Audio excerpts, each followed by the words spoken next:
men's tennis season approaches do-or-die finale. Nearing the end of a tumultuous tennis season, playoff implications came into sharp focus for the men's team as they welcomed the College of St. Scholastica on Sunday, April 13.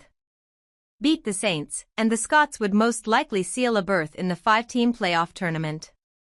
Lose, and they would put into jeopardy a playoff streak dating back to 2018. After losing 2 of 3 doubles contests, the Scots needed 4 of the 6 singles wins to emerge victorious. As the afternoon ticked on, all 6 singles matches were close-run affairs. Kang-Yu Lee 27 was the first to enter the super tiebreak, the 10-point decider played in lieu of a full final set. Lee, after he lost the preceding set, saw his opponent maintain that momentum and deliver a narrow 10-8 win for the Saints.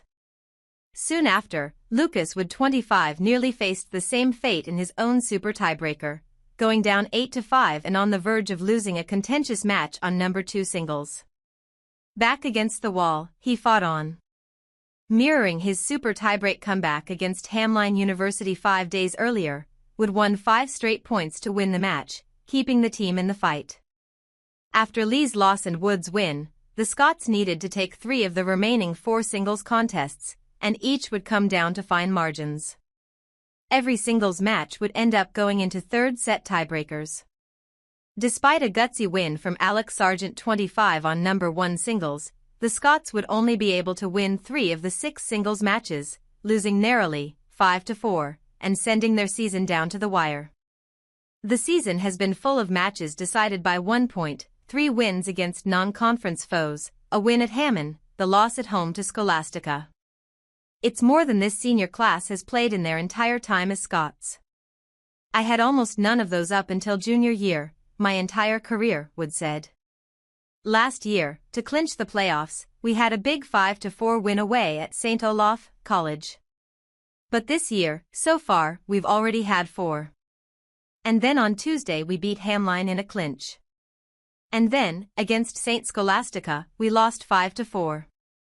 Liam Lynch 25 attributed the team's penchant for close matches to their depth. On any given day, anyone can step up and contribute points. What's been really unique about this year is we don't have any positions where we're playing at a disadvantage, Lynch said. All of our matches have come with wins from different positions. It's been great, because we know everyone is going to give it their all, and even if they don't get there, there's going to be other guys on the team to do the same thing and put us in a position to win. In a season marked by a mid-year head coaching change, the team has dealt with uncertainty. New head coach Chase Johnson has largely stayed the course. My approach has been to keep most things similar to how they've been done in the past in this program, and I've been leaning on the seniors to help me do this, Johnson wrote in an email to the Mac Weekly. I definitely knew I wanted to use my own approach when it came to what we did during the practice, so that is where the most changes have been made. Lynch, one of the team's seniors, lauded Johnson's work as coach. The program feels infinitely better with Chase in charge, Lynch said. Chase has been a phenomenal addition to the program. He's not coming in the best position, but he's done a phenomenal job for both programs, and we're just really excited to see where the program goes, even if I won't get to be a part of it for the next couple years.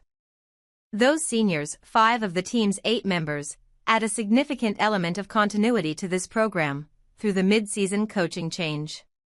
They've been through much of this before, having already switched head coaches once, in 2023, though that change didn't happen in the middle of the season. They've also had a playoff race come down to the wire. In 2024, they had to win a de facto play-in against St. Olaf on the final day of the regular season. This year's finale will shape up the same way. The last 2 matches of the regular season will be away against Bethel University, then a home finale against those same Ols the very next day, April 26. Despite a win in the Bethel match keeping the Scots' hopes of a winning conference record afloat, and some degree of lingering animus between the Scots and Royals, the real target will be the Ols, 2 conflicting sentiments that players expressed. We're in a position now which is interesting, where Bethel is kind of irrelevant in terms of standings, and the Street Olaf match at the end of the season becomes the win-in for the playoffs, Wood said. But Bethel, they've always been rivals of ours down Snelling. We don't necessarily get along super well with that team while I've been here. Lynch echoed those sentiments. Obviously, St. Olaf is the one that's more on our minds, because it's win and you're in, lose and you're out, Lynch said. But I mean, it's McAllister against Bethel. We're not gonna exactly lie down for Bethel. We're gonna make sure that we give Bethel everything we can. That do-or-die affair will be at home. Johnson emphasized the role that crowd support could play in that match, as did Wood. I would love to have as many people out as possible, Wood said. We got St. Olaf on the last day, with high-stakes fun out there. You'll see us screaming and yelling against a rival. It should be a good match.